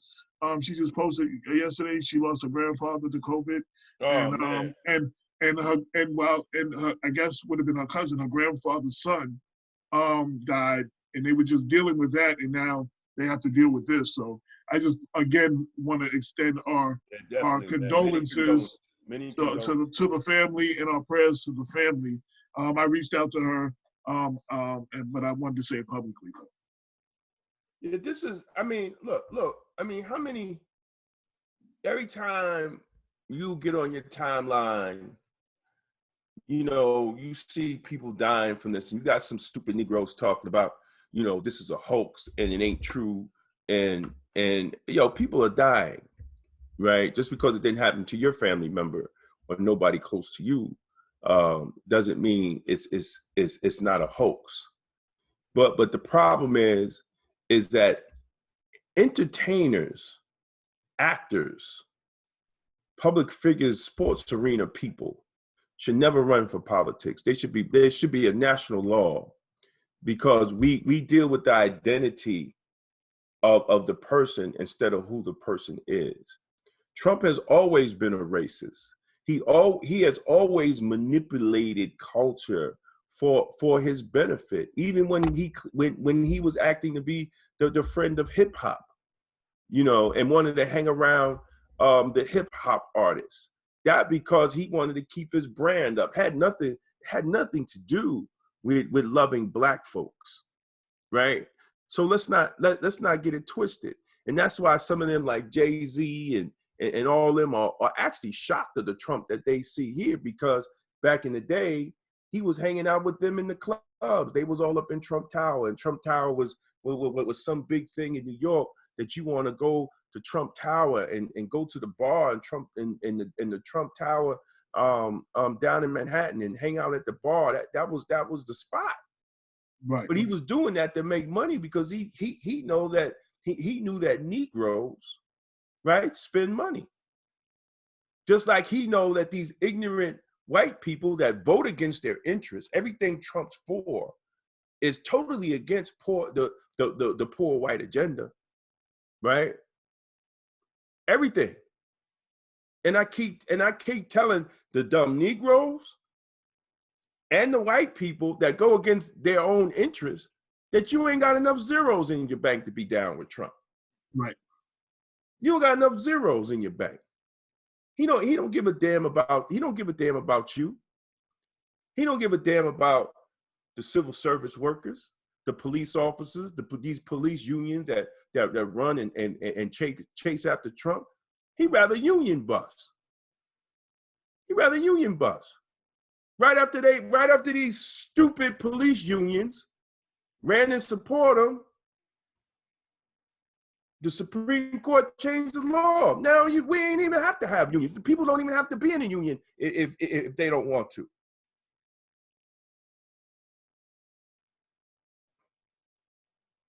Hold on. What they say? Do you think he called me celebrities Dr. like Joe. Trump, do you believe celebrities like Trump in '89 who called for the innocence to incarcerate people? Trump, what he said about Central Park 5, should he be personally liable? Face personal liability. Well, I mean, he can't face liability because you have a freedom of speech and freedom of expression. And at that time, the way the case was done, people actually thought that these young men was guilty. But the problem is, once they were found innocent, he never apologized for what he said. He doubled down on it. He doubled down saying just because that one person's DNA was there, and he said he was number 6. And not saying the other 5 were innocent. He just said that guy must be number 6. He was the 6th one. Yeah. Exactly. And I wrote a piece why poor white people vote against their interests when they vote for rich people like Trump. They don't give a damn about them. But at the end of the day, they make that vote not on their interests as far as building wealth, getting jobs, having better pay and healthcare. They're voting on their whiteness. They're connecting to Trump through the whiteness. But then you ask these Negroes, well, what are you connecting with them with? How are you connecting to this fool in the White House? They want to be white. Exactly. Because some of them are still slaves. And they do what masters say do so they can sit at master's table. Because they think because Trump is rich and the man filed so many bankruptcies, and you actually understand business, you actually know if you file all those bankruptcies, you're not a great businessman. Actually, they showed when they broke it down, and there was an analysis of all of his deals and stuff, he actually lost, I forgot how much, like it was a ridiculous amount of, like he lost money. He never made money. He lost, if he worked for someone, he would be fired because of all the money he lost. He just didn't work for nobody. No, and I just want to say, I very rarely get into a point where I tell people who they should vote for, but I feel that, I don't want to speak to the Democrats. Like, y'all had like a soccer team full of candidates, and everybody stands for different things, and you want this, that Elizabeth Warren, he wanted this, that Bernie stood for you. Right now, the goal was to identify the candidate who could beat Trump. We may not get all those things that we want right now, but it's going to be better than what we have if this man gets a second term.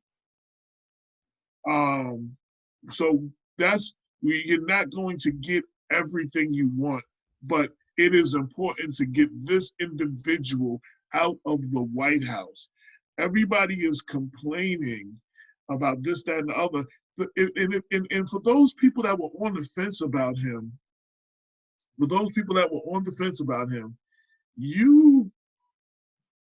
his response to COVID-19, to this coronavirus, when things were going on in China, we have the CDC that has people all over the world that identify these different areas and find ways to prevent it and prevent it from coming here. That's a big part of not just dealing with it when it's here, but preventing it from coming here. He took those people out of those countries. So we could have done a lot more for preventing a lot of it from coming here if he had done the shut-in and he had acted responsibly in the beginning. I don't know if the number's 50,000 like Damon said, but I guarantee you though, there's a whole lot more people that would be alive now. This man they say close to. Right. I've heard that number too. But I'm not a scientist. No. I'm just saying. I'm not sure if that's the number, but that's what they're saying, and I believe it's higher than that actually. But he has his incompetency is equivalent to like murder. Like he's the reason for these people for all these deaths that we had in this country that could have been prevented. Well, I'm not going to say he's the reason. I'm just going to say is that if he would have listened to the scientists and acted earlier, right? Nobody said him. They were saying if we would have acted earlier. And the reason he was blowing us off. But you got to understand, some of the information was screwed anyway, because even Cuomo said that everybody was saying it came from China, right? They found out now, no, how it infected, especially New York, it came from Europe, right? So because of the fact that the CDC and the Infectious Disease Council or committee that was put together by Obama, and he took it. Yes, he is partly responsible. Yeah, he set up a panel of people to deal with pandemics. But at the end of the day, and he got rid of them. Right. He got rid of that, but that still doesn't stop me to understand what's going on. What we have witnessed through Trump is that there is something that needs to be done through how government runs in dealing with these type of diseases, because it wasn't no secret. So, I mean, look, if Obama says this is happening, right? He says this is happening, you would think New York will say, well, let's put our thing together. They would say, you know what, let's put our thing together. Why? Because New York is a port, right? People come internationally. Everybody comes to international city, right? So why don't we have a committee to put together? See, I'm not going to put not all of it on Trump, but exactly. But I mean, he's liable though. Well, yeah, because the federal government is part of their job to do that. I get that. Right. I get that. But we don't need to get caught up. We don't need to even get caught up in that, because at the end of the day, he's Trump. You know what I'm saying? Like what do you expect from Trump? Do you expect anything else to come out of Trump?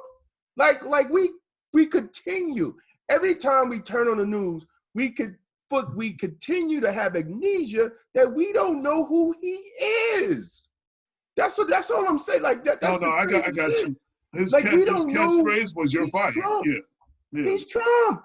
Right. Like what? Why? So Luis says that many feel that Hispanics took traditional jobs from blacks. No, Hispanics ain't take no traditional jobs from blacks, because the stuff that Hispanics are doing that come from Mexico and Guatemala and all that, ain't these black folks ain't doing that.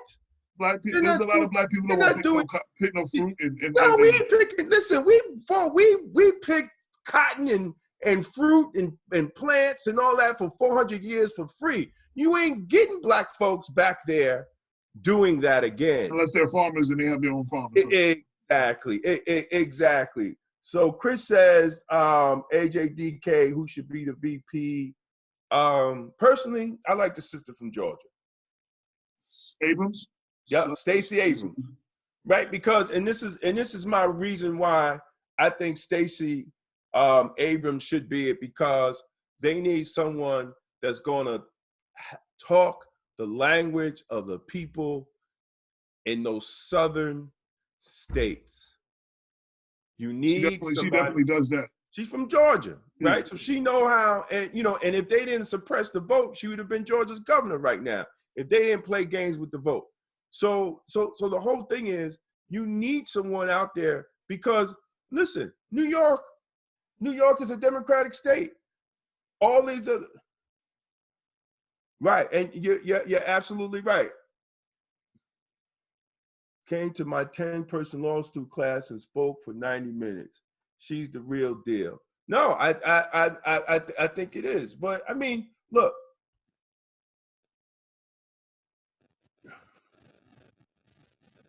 more people means more jobs, causes more stuff. I mean, people writing a lot, man. I can't. Right. Well, I want to say something. I don't know if they're addressing this, but I said this the other day.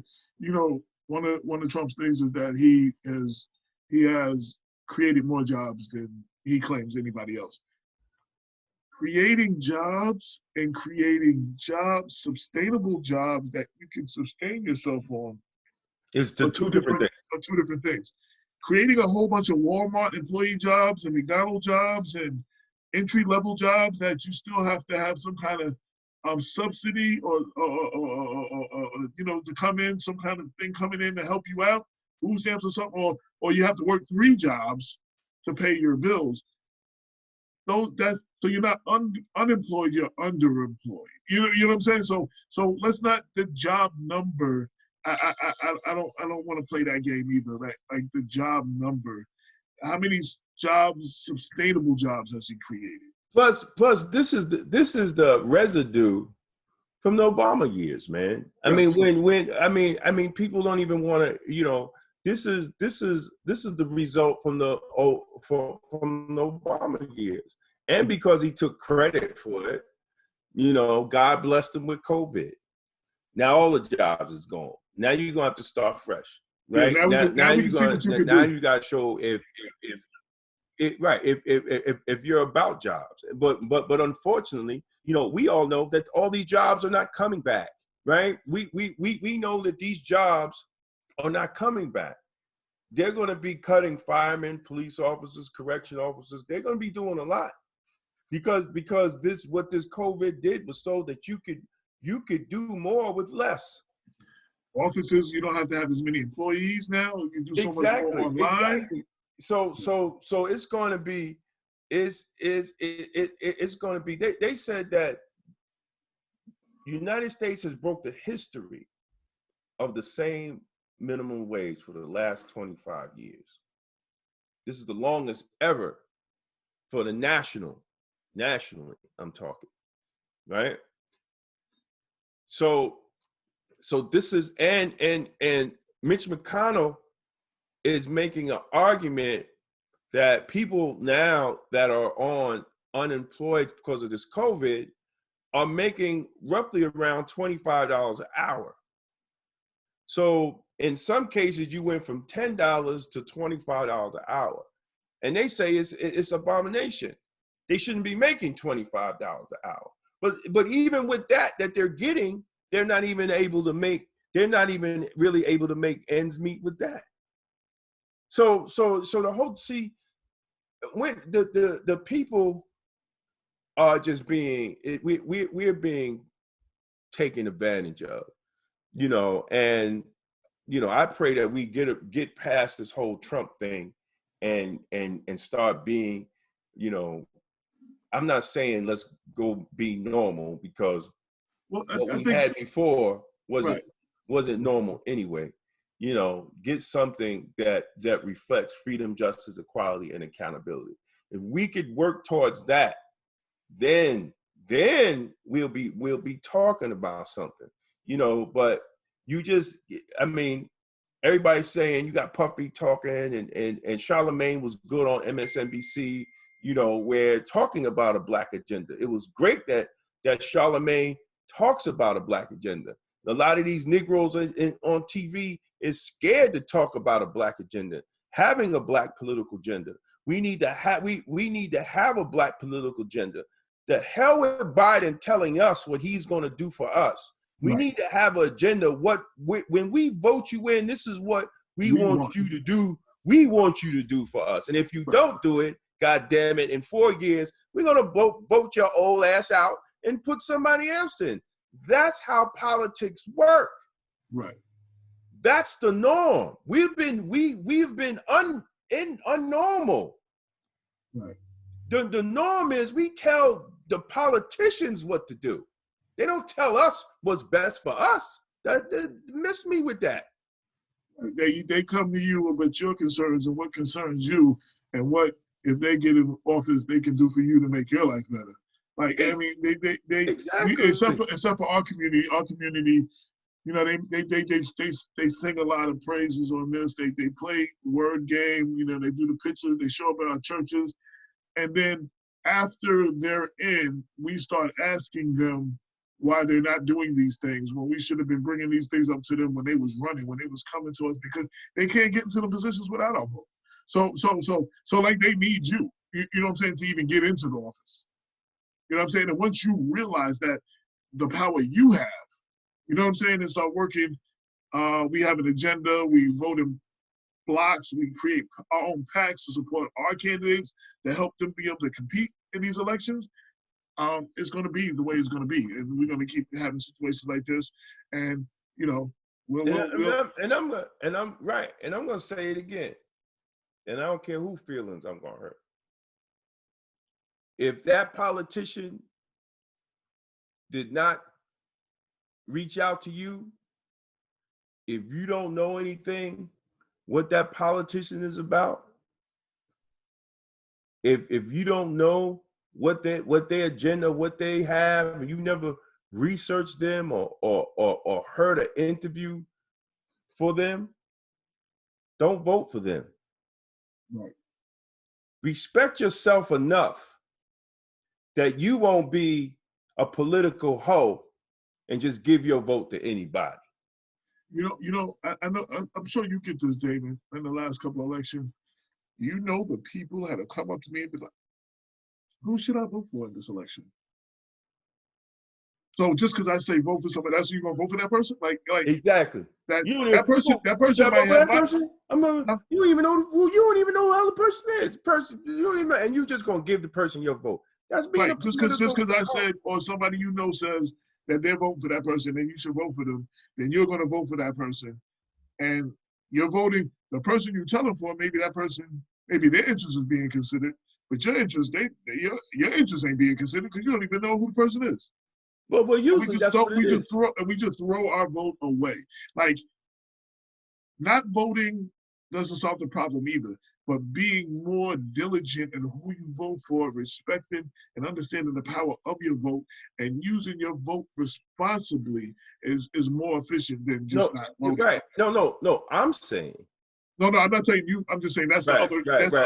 Right. And usually somebody in the comment section comes with, that's why I don't vote, and that's why Black people shouldn't vote. That usually is the next thing that comes up. You should vote, but you should educate yourself on the candidates that you're voting for.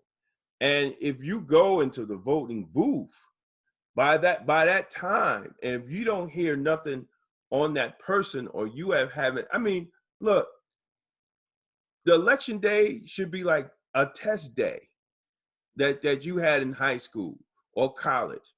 You know, the test, the teacher tell you, right, at the end of this course, you're gonna have a test. And here are the questions, and the questions are the candidates, right? It's a 5 question test, and you got 5 candidates, right? So you got to know the answers to each candidate. So it's up to you, right? By the time election day comes, to find out about these candidates. So when you go and you vote for them, you know about them. You just don't go because they tell you vote A all the way and vote C for whatever and vote this and that and all that other foolishness. Because we act like a foolish people when we just say that. We act strictly as foolish people, and then we wonder why our communities when we look out the window, ain't a damn thing changed, right? Because we don't do our due diligence on election time and putting people that's not there for a pension, because that's what most of these politicians are hanging around, because they need a pension. You need 5 more years or 1 more years for their pension. Yeah. Exactly. Oh my God. I got out of office. I'm 4 years short. Then they go around kissing ass and being and just being a prostitute so they could get 4 years of pension, instead of taking a test, a civil service test, like every other hardworking person want to do. They want to do it the easy way. So what I'm saying to the people out there is, if you want your community to change, you have to accept some responsibility on your own. Absolutely. Stop thinking you just gonna give somebody a vote and you just gonna walk away and on 4 years you gonna come to a new city. That's foolish. That's foolish thinking. Once you give them your vote, you got to continue to work and hold them accountable. Right, and support them when they do good things and they catch heat from Exactly. those don't want them to do those things. Exactly. That's why white folks is always at the city council meetings and all the other meetings and all that. Because they gave them their vote. They have a right to do all that. Ain't nobody hating. Right. Ain't nobody hating. So we gotta change our mindset and change our understanding on how we do this. And another thing, Black folks, if you don't start asking these politicians questions, what is their agenda on strengthening the Black family? What is their agenda on changing the educational system? What is their agenda of economic development and job training in the Black community? What is their agenda on the criminal justice system and ending police brutality? If they don't have no answers for those questions, don't give them your damn vote. Because you are just wasting your vote. Just throwing it away. And Damon and I take the time to do this so you can get a look at some of the candidates. You know what I'm saying? Maybe sometimes y'all get your questions in with us. There's also debates that you have to be diligent enough to watch and see who's talking to you and who's not speaking to you, and who's talking about what interests you and not what interests you, and what doesn't interest you. You have to go to the debates. You have to check out all of these other interviews that they're doing. You know what I'm saying? Listen to what they're saying. You know what I'm saying? You do your due diligence. They all got websites. You on social media and Facebook for everything else. You want to look up, you could Google anything else that you want to Google. You can Google it up and figure out how to do it. So Google the candidates' names. Read their websites. Find out what they're talking about. You know what I'm saying? If find out what their political history was. You know what I'm saying? They have a history of doing things that's not good for our community. We don't want them. You know what I'm saying? Like, this is your duty. It's a participatory process, and then again, we do think we vote. Those of us who vote and think we've done our job, and then go to sleep for 4 years, and then wake back up when it's election time again. You understand what I'm saying? Like, nah. And the other thing is, these candidates come around when they come around to your churches and stuff when they want your election. After they lose or they win, do you see them anymore? The 1 or 2 that actually come back, even if they didn't win, you might want to consider them. You know what I'm saying? Like, they actually sitting there and worshiping with you or whatever with you. You know, the other ones ain't just doing nothing until it's that time to vote. You don't see them again. You don't hear from them. And we got to stop falling for that, you know, giving us basketball tournaments or whatever, you know, they give us around the time when they running and giving us awards and stuff or whatever. You know, these little things they give that don't cost them nothing. That's the price for them to get elected. That's their campaign paying for that. You know what I'm saying? But they buying you off with little stupid stuff, and you just selling your soul. I'm just saying. No, look how God's working. Well, ain't no church. Ain't no church. Ain't right? No church. Ain't no big outside barbecues and all those that. things we talking about, right? No right. basketball tournaments, right? Yeah, all that. So you gotta run on your work, right? You gotta convince the voter that you're worth voting for. Pastor can't tell nobody to vote for nobody no more and have them bring them up to the pulpit and give the nod. You know, Pastor can't do that. Pastor can't do that no more, right? So these politicians now, they're gonna have to work. They're gonna have to do some work. They're gonna have to do some work. you know, and we could tell who's doing the work and who's doing not, because the same people that was knocking at your door, you know, for your vote, they ain't knocking at your door to help you with COVID. Hello. Right? They're not providing you with things that you need, masks, water, provisions. No, they ain't knocking at your door to help you with COVID. And I say this, I said this before publicly, a county legislator who's not my county legislator called this household and wanted to know if we needed, he had access to water and peroxide and stuff like that and stuff, and came and dropped it off, asked us if we was in need, came and dropped stuff off. My county legislator did that. Someone who was not my county, who I can't even vote for, who I can't vote for, checked on me. You understand what I'm saying? Like, I gotta remember stuff like that when it comes time to election time.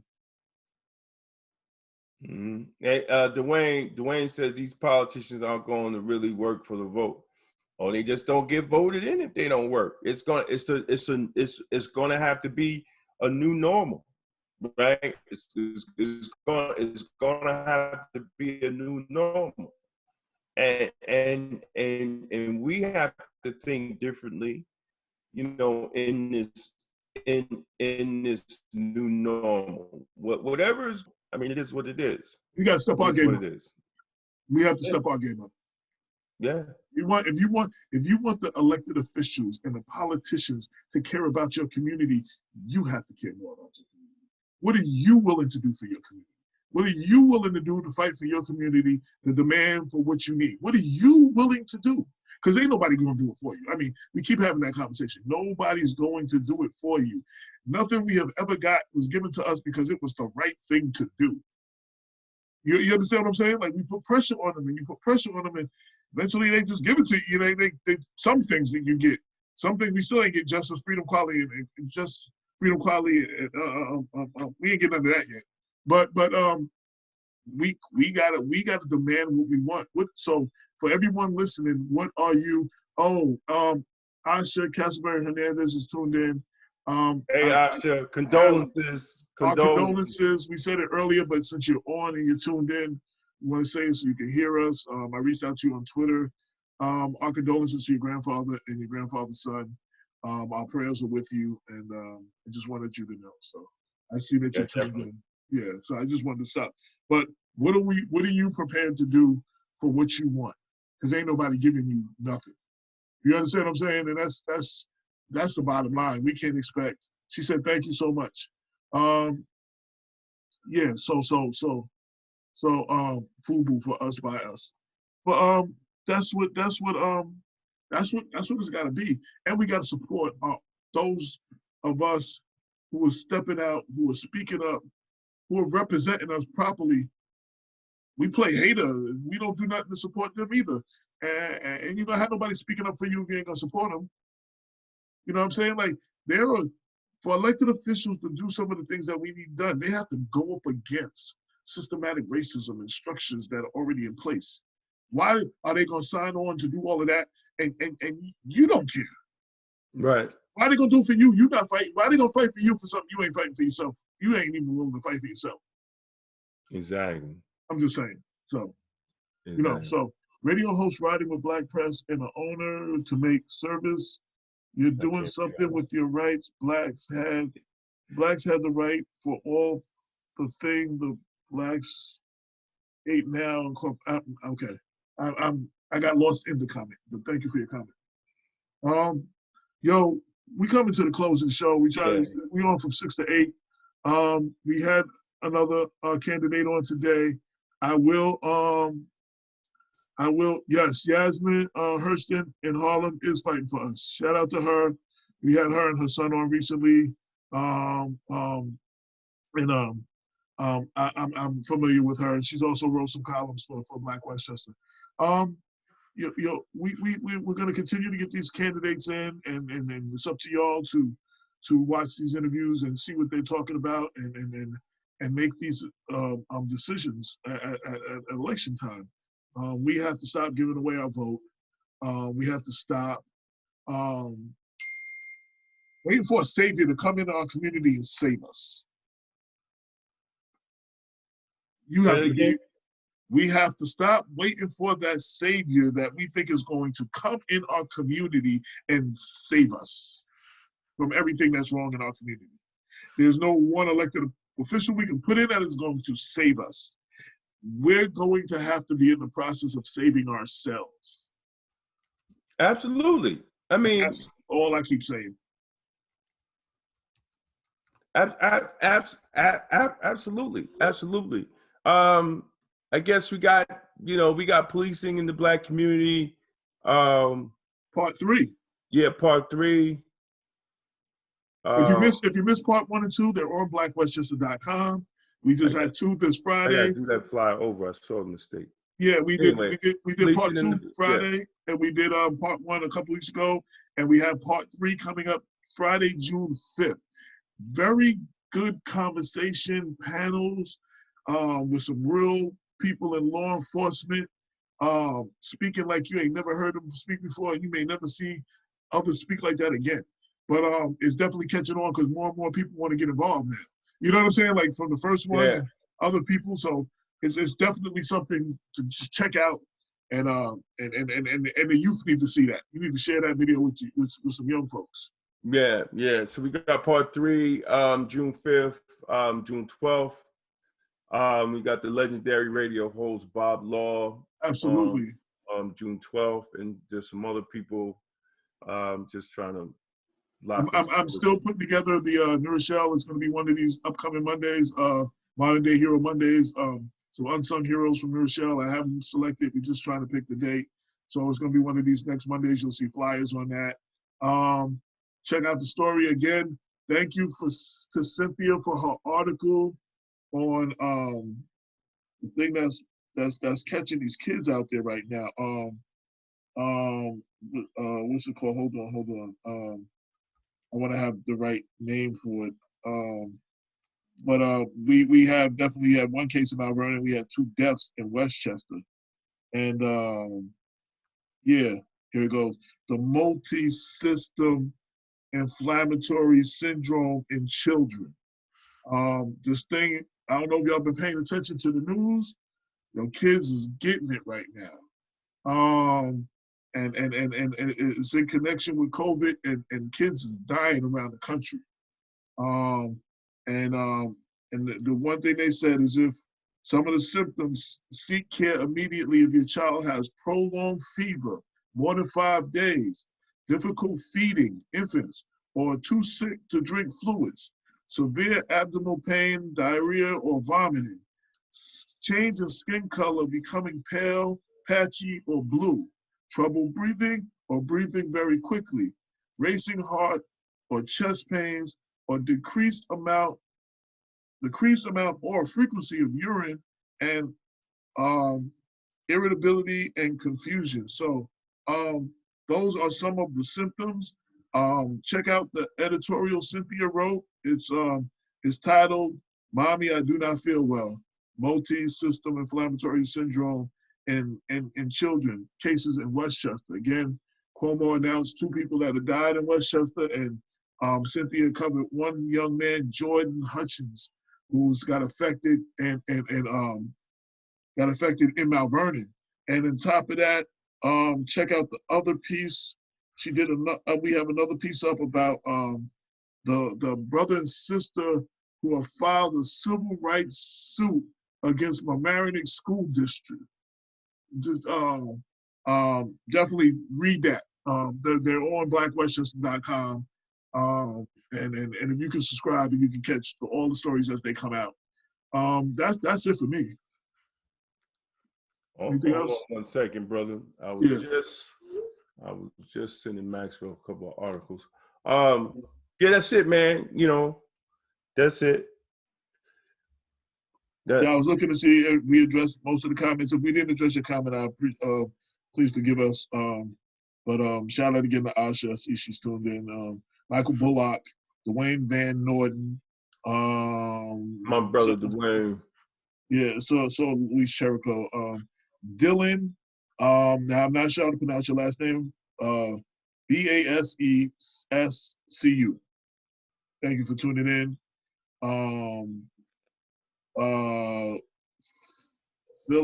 Anna Dozier, that's your screen name on Facebook.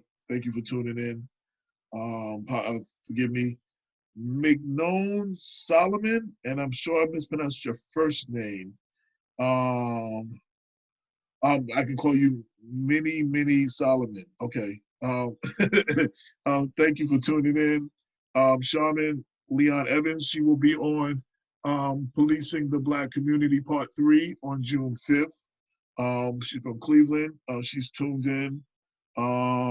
Hey, what's happening? Yeah, so, and everybody else who tuned in earlier who left comments, we greatly appreciate you. You could be doing anything else right now, but you decided to ride with us, and we greatly appreciate it. This is Black Westerners that Possess, the People Before Politics radio show, episode 262.